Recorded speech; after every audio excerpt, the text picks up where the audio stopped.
A primeira pergunta de hoje é do nosso ouvinte Amós.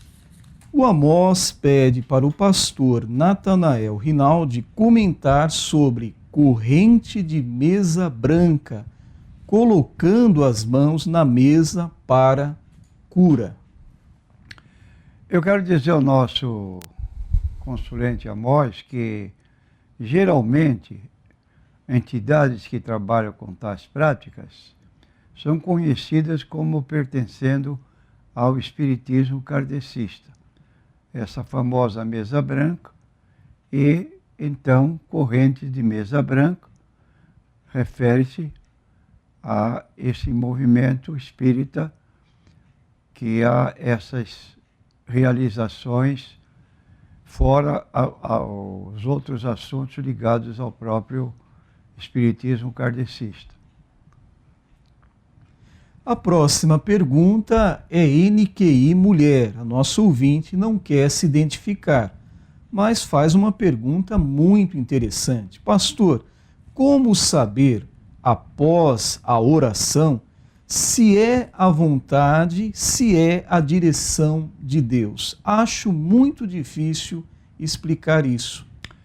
Quero dizer à nossa consulente que não é tão difícil como a irmã supõe. Em primeiro lugar, nós encontramos em Mateus capítulo 7, versículo 7, o ensino de Jesus, segundo o qual nós devemos ser insistentes naquilo que pedimos. Não é reza. Reza é repetir palavras já decoradas ou fazer leitura de papel com um determinado tipo de oração.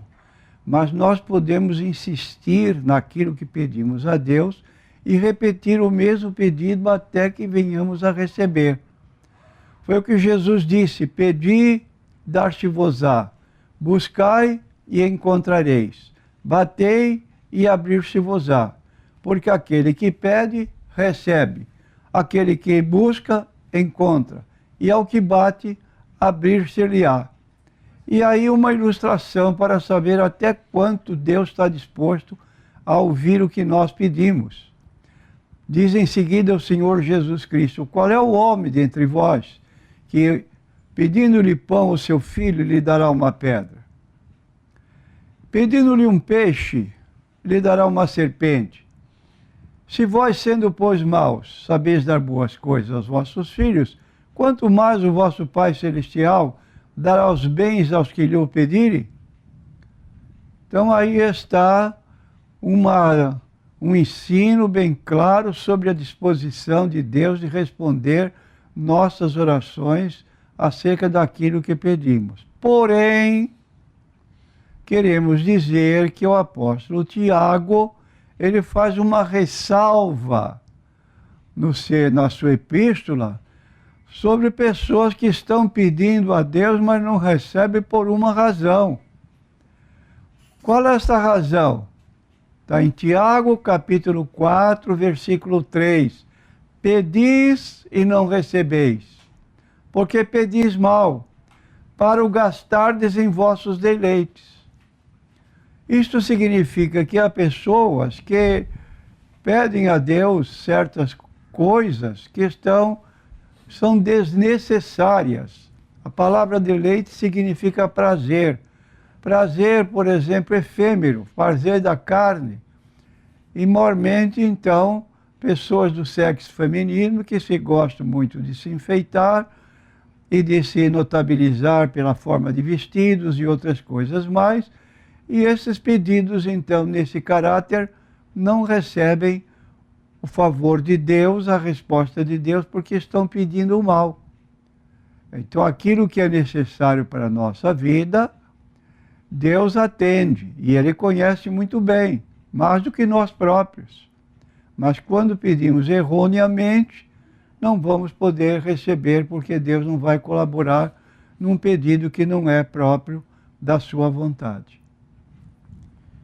A próxima pergunta é da ouvinte Mara, e ela se identifica aqui sendo da CCB, Congregação Cristã no Brasil. Ela pede para o pastor comentar sobre o hábito de algumas igrejas de recomendar: olhe para o seu irmão e diga isso ou aquilo. Ela diz que é muito desagradável. E diz também que está muito comum hoje em dia se fazer isso. Ela pergunta ao pastor de onde surgiu. É bíblico, pastor? Nós queremos responder dizendo que o objetivo desse hábito é criar um ambiente de solidariedade cristã, motivando ânimo espiritual entre as pessoas presentes nos cultos, porque às vezes os crentes parecem que estão dormindo ao ouvir a mensagem da palavra e estão desatentos. Então, quando o próprio dirigente ele faz um apelo para a igreja, para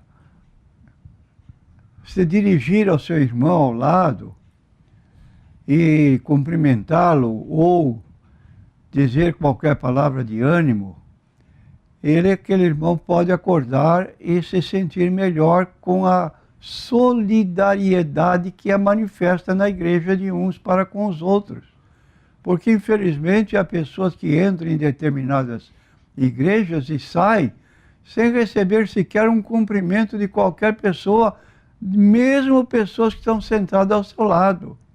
São pessoas que estão visitando a igreja, naturalmente desconhecidas, mas o calor espiritual, a boa receptividade de um irmão que, embora não conheça, vá cumprimentar a pessoa, isso é uma atitude muito digna, uma atitude muito necessária para abrir a porta para essa pessoa sentir-se bem e assim poder até retornar. Eu tenho conhecimento de uma pessoa, mãe de um filho crente, e o filho pedia para a sua mãe: mãe, visite a igreja, visite a igreja. E um dia ela, para atender o filho, foi à igreja. Só que, não sendo crente em Jesus, ela se apresentou do modo como ela normalmente andava, pintados os lábios e outras coisas mais, que às vezes diferem em determinadas igrejas da totalidade das irmãs se vestirem ou trajar-se. Então, quando terminou o culto, ela se retirou para casa e notou que entre si as pessoas que eram conhecidas como crentes da própria igreja se cumprimentavam efusivamente. Mas ela ficou sem um cumprimento sequer, ninguém se aproximou dela para perguntar quem ela era, se ela gostou do culto, se não queria voltar. E ela se retirou da igreja e chegou em casa. O filho perguntou para ela: mãe, a senhora gostou do culto? Ela disse: olha, me consideraram uma leprosa. Ninguém falou comigo como se eu fosse uma pessoa doente e que estivesse ali num estado incomunicável. Que decepção para o filho de a mãe ter uma opinião dessa, quando ele, com tanto esforço, ele conseguiu levar sua mãe, que não era crente, mas essa igreja não cooperou para que aquela senhora pudesse voltar ao culto. E aí está, então, que esses movimentos de cumprimentos, assim, saudando o irmão que está presente no culto, ele pode motivar que ele venha voltar e assim se tornar até um cristão. Agora, tudo tem limite, de modo que deve ser feito isso com cuidado para não prejudicar a mensagem da palavra de Deus que está sendo pregada. Quero dizer à nossa consulente que não há nada que se oponha à Bíblia, e se me perguntar de onde veio esse costume, eu também não sei. Mas entre si os cristãos às vezes aparecem com novidades, podem ser boas e podem ser más. No caso presente, nós estamos dando a nossa opinião favorável. A próxima pergunta é do ouvinte Rafael. Ele agradece ao pastor por ter respondido a pergunta que ele fez sobre primeiro livro de Samuel, capítulo 28, do verso 11 ao verso 20, quando fala que o rei Saul foi consultar a pitonisa de Endor. Ele agradece, mas ele quer que o pastor diga se era o diabo ou não, que se apresentou ali para falar com a pitonisa. Pede para o pastor então responder. Resposta: sim, era manifestação diabólica. Aquele ser que apareceu a Saul, conforme identificou a pitonisa, ou médium de Endor, no relato de 1 Samuel, capítulo 28, versículos 11 a 20. Ora, Saul foi morto pelos filisteus como castigo de Deus pela sua desobediência em consultar a médium espírita. Isso é apontado na própria Bíblia Sagrada, e nós lemos então em 1 Crônicas, capítulo 10, versículo 13. Chega ao ponto de dizer que Deus o matou, permitiu que ele fosse morto pelo exército inimigo, e uma morte bem chocante, porque ele, para não aceitar ser preso e ser motejado pelo seu inimigo, ele preferiu suicidar-se. Só que enfiou a espada no seu corpo, mas não conseguiu morrer. Pediu então ao seu pajem de armas para fazê-lo, ele também se negou, e assim ele se julgou mais uma vez, pela segunda vez, sobre sua própria arma, e teve uma morte violenta, e aquela morte foi um castigo de Deus pela sua atitude de procurar uma feiticeira no seu momento de aperto e abandonar o cuidado que Deus havia tido com ele por certo tempo, quando ele se tornou rei. Foi um rei abençoado, executou a palavra de Deus, mas depois, paulatinamente, foi abandonando a sua condição. Então Saul foi morto pelos filisteus como castigo de Deus pela sua desobediência. A próxima pergunta é do ouvinte Ferreira, da Igreja Assembleia de Deus. Ele diz aqui que na passagem que relata os endemoniados gadarenos estão em 3 evangelhos, os evangelhos sinóticos, Mateus, Marcos e Lucas. Mas ele diz que em 2 passagens, em 2 evangelhos, falam em 2 endemoniados. E depois, em um só evangelho, fala de um só endemoniado. Ele pergunta, como se explica isso, pastor? Eu quero dizer que em Mateus, capítulo 8, versículo 28, declara que são 2 gadarenos. E tendo chegado ao outro lado, a província dos gadarenos, saíram ao encontro 2 endemoniados vindos dos sepulcros, tão ferozes eram que ninguém podia passar por aquele caminho. Já no Evangelho segundo Marcos, capítulo 5 e versículo 1, menciona apenas um endemoniado. Marcos, vou ler, capítulo 5, do versículo 1 ao 12. Chegaram ao outro lado do mar, a província dos Gadarenos, e saindo ele do barco, lhe saiu logo ao seu encontro dos sepulcros um homem com espírito imundo. Então, aqui Marcos relata apenas a existência de um homem possesso, endemoniado. E em Lucas capítulo 8, versículo 26 a 27, vamos ler: navegaram para a terra dos Gadarenos, que está defronte da Galiléia, e quando desceu para a terra, saiu ao encontro, vindo da cidade, um homem que desde muito tempo estava possesso de demônios e não andava vestido nem habitava em qualquer casa, mas nos sepulcros. Neste então eram 2 homens endemoniados. Porém, entre os 2 houve um que mais se destacou, sendo omitido o que, embora possesso, nada fez que pudesse ser destacado para registro. Então, os 3 registros bíblicos estão corretos, só que um deles, um dos evangelistas, registra 2, e apenas os 2 outros registram apenas um, porque apenas um é o que estava sendo ali manifesto, inclusive No caso desse que foi manifesto como possesso, quando Jesus perguntou o nome dele, ele disse legião, porque havia dentro de um corpo só uma quantidade enorme, cerca de 6.000 demônios, pelo menos, que estavam atingindo aquele homem para ele cometer todas as barbaridades que ele manifestava na cidade, causando pavor.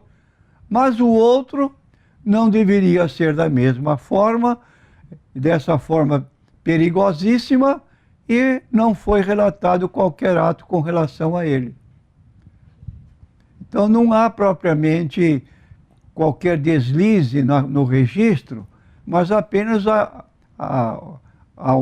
enfatizar aquele homem que estava possesso e que manifestou-se de modo mais claro perante a multidão que estava ali, aguardando o que Jesus iria fazer. A próxima pergunta é do ouvinte João. Ele pergunta: Deus criou o trabalho? Sim, é a nossa resposta. Depois de criar o homem, lhe deu a incumbência de dar nome aos animais e cultivar o jardim do Éden. Então Adão não ficou no Éden só comendo fruta, mas diz no livro de Gênesis, capítulo 2, versículo 15, tomou o Senhor Deus o homem e o pôs no jardim do Éden para o lavrar e guardar. Ele tinha duas profissões ao mesmo tempo, lavrava e tomava conta do jardim. Mais tarde, Jesus viria dizer, em João 5,17, Jesus disse para o povo: meu Pai trabalha até agora e eu trabalho também. Por que Jesus estava dizendo isso? Porque ele havia curado um coxo de nascença, 38 anos à beira de um tanque, esperando um anjo que descia, segundo criam, em determinada época, movimentava as águas e o primeiro que se lançasse, então aquela pessoa seria curada. Mas este homem, quando ia se jogar, vinha outro antes dele, em decorrência da sua doença, que é a paralisia. Aí quando Jesus disse, toma a tua cama e anda, ele se levantou e começou a caminhar. Aí alguém da cidade viu caminhando, levando a sua própria cama e disse, para aí, hoje é sábado, você não pode carregar a cama. E estava certo, de acordo com a lei de Moisés. Só que ele disse, aquele que me curou, ele próprio me disse, carrega a tua cama e anda. E essa pessoa era Jesus. Ele não conhecia, mas depois encontrou Jesus. E aí ele foi dizer para os fariseus que, por sua vez, queriam matar Jesus. E Jesus se justificou, meu Pai trabalha até agora e eu trabalho também. Aproveitando que a pergunta é sobre trabalho, a pergunta próxima é da Maria, perguntando se Deus condena a exploração do funcionário. Sem dúvida, nossa consulente Maria. 1 Timóteo, capítulo 5, versículo 18. Porque diz a Escritura, não ligarás a boca ao boi que debulha, e digno é o obreiro do seu salário. Então aqui está havendo uma ordem específica para os que tivessem animais no campo, que não ficassem explorando os animais, só trabalhando, e pusessem um bornal na boca do animal para que durante o seu trabalho junto ao campo, que ele não pudesse se alimentar. Estava tirando dele o direito de alimento. Agora, em Efésios capítulo 6, versículo 9, diz assim, vós, senhores, fazei o mesmo para com eles, deixando as ameaças, sabendo também que o Senhor deles é o vosso, está no céu, e que para com ele não há acepção de pessoas. Então, o patrão deve ser pessoa que considere bem o seu funcionário, não explore com horas extras sem fazer pagamentos, correlatos, e assim Deus vai abençoá-lo e o empregado também será abençoado. A próxima pergunta é do ouvinte Antônio Carlos. Ele quer saber como os idosos devem ser tratados na igreja. 1 Timóteo capítulo 5, versículo 1. Não repreendas asperamente os anciãos, mas admoesta-os como a paz. Então é preciso que haja educação dos nossas crianças com 9, 10, 12 anos de idade, já um adolescente, precisam respeitar as pessoas idosas da igreja, sejam homens ou sejam mulheres. Nunca esqueça que se você encontrar uma pessoa idosa, é porque essa pessoa idosa teve o privilégio de viver mais. Quando não encontra pessoa idosa é porque ela veio a falecer mais cedo. E aí, então, é um privilégio de determinadas pessoas, logo, não deve ser motivo de zombaria, conforme a Bíblia recomenda. Aproveitando a pergunta sobre os idosos, pastor, que contribuição os idosos podem dar às gerações seguintes? Quero dizer que mais do que por suas forças físicas, porque já estão exaustas, ele pode fazê-lo pelo seu exemplo de vida. Ele legará à sua descendência o caminho para seguir os preceitos de Deus. Então, um idoso que tem uma conduta serena, pessoa equilibrada, bom testemunho de cristão, ele vai deixar um exemplo positivo. E nós lemos no primeiro livro da Bíblia, capítulo 18, versículo 19, Deus dando testemunho de um homem. Porque eu o tenho conhecido e sei que ele há de ordenar a seus filhos e a sua casa depois dele para que guardem o caminho do Senhor, para agir com justiça e juízo, para que o Senhor faça vir sobre Abraão o que acerca dele tem falado. Então aqui está Deus dando testemunho de Abraão a respeito dos seus descendentes, que através da vida dele, de Abraão, teriam um exemplo bem capaz de poder acompanhar os passos do seu avô, no caso Abraão. E nós notamos na Bíblia que isso aconteceu. Abraão, Isaque, Jacó, e seguidamente depois das 12 tribos de Israel, de onde surgiram os patriarcas, que são os mencionados, e o povo de Deus foi formado desse grupo de pessoas. Também Josué, quando estava no final da sua vida, depois de substituir Moisés, que havia falecido, ele deixou um conselho para o povo em geral. Josué 24:15.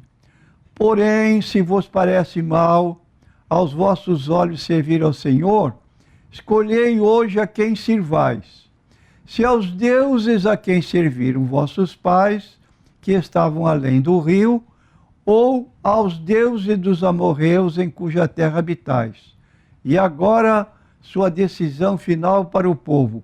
Porém, eu e a minha casa serviremos ao Senhor. Que bênção! Um homem está terminando sua vida pela sua velhice e dizer, eu e a minha casa continuaremos servindo ao Senhor. A próxima pergunta é do ouvinte Silva. Ele quer saber do pastor como devem ser os relacionamentos dos filhos com os pais. Encontramos em Efésios, capítulo 6, versículo 1, a resposta à pergunta. Paulo escreve o seguinte, vós, filhos, sede obedientes a vossos pais no Senhor, porque isto é justo. Efésios 6:2, continuando. Honra teu pai e a tua mãe, que é o primeiro mandamento com promessa. Versículo 3, para que te vá bem e vivas muito tempo sobre a terra. versículo 4. E vós, pais, não provoqueis a ira a vossos filhos, mas criai-os na doutrina e a demonstração do Senhor. E eu quero complementar aqui essa resposta, mostrando que o apóstolo Paulo, mesmo escritor dessa carta aos Efésios, cristãos que moravam na cidade de Éfeso, ele diz agora na sua carta a Timóteo, 2 Timóteo, capítulo 3, ele diz assim: sabe, porém, isto, que nos últimos dias sobrevirão tempos trabalhosos, porque haverá homens amantes de si mesmos, avarentos, presunçosos, soberbos, blasfemos, desobedientes a pais e mães, ingratos, profanos, sem afeto natural. Como é que um filho nos dias de hoje vai matar sua mãe e seu pai? Sem afeto natural, amantes de si mesmos, desobedientes a pais, caluniadores, incontinentes, cruéis, sem amor para com os bons. Então aqui tenho lido capítulo 3, versículos 1 a 3, a continuação ficará para outra oportunidade, mas o que está escrito nessa palavra de 2 Timóteo capítulo 3 é o que nós estamos vivendo em nossos dias. É um assombro tomarmos conhecimento de famílias cujos filhos vivem fora dos princípios normais de um cidadão e ainda cometem o desatino de matar seus pais, seja mãe, seja pai. A próxima pergunta é da ouvinte Lúcia. Ela faz uma pergunta muito interessante. Pastor, como saber a vontade de Deus? João 5,39, Jesus recomendou: você quer saber? Examinais as Escrituras, porque vós cuidais ter nelas a vida eterna, e são elas que de mim testificam. Então não há outro lugar onde você possa conhecer melhor a pessoa de Jesus do que você examinar os 4 evangelhos. E se você quiser saber profeticamente os que os profetas falaram, você vai notar que 700 anos antes de Cristo já Isaías profetizava o nascimento de Jesus, Miqueias indicava o nome da cidade onde ele deveria nascer e até o lugar onde ele iria morar mais tarde. Tudo isso se encontra na Bíblia Sagrada.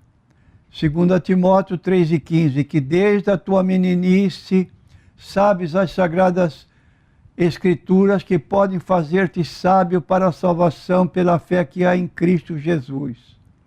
2 Timóteo 3,16, toda a Escritura é divinamente inspirada, proveitosa para ensinar, para redarguir, para corrigir, para instruir em justiça. Versículo 17, para que o homem de Deus seja perfeito e perfeitamente instruído para toda boa obra. Então, conhecer a vontade de Deus está na Bíblia Sagrada. E o escritor, no Salmo 119, versículo 105, ele dizia: lâmpada para os meus pés é a tua palavra, luz para o meu caminho. Versículo 130, ele dizia: a exposição das tuas palavras dá luz, dá entendimento aos simples. Tanto lendo como ouvindo a palavra de Deus é um meio pelo qual se pode conhecer a vontade de Deus. Mas não abandone a leitura da Bíblia, porque é de salutar importância. Salutar importância.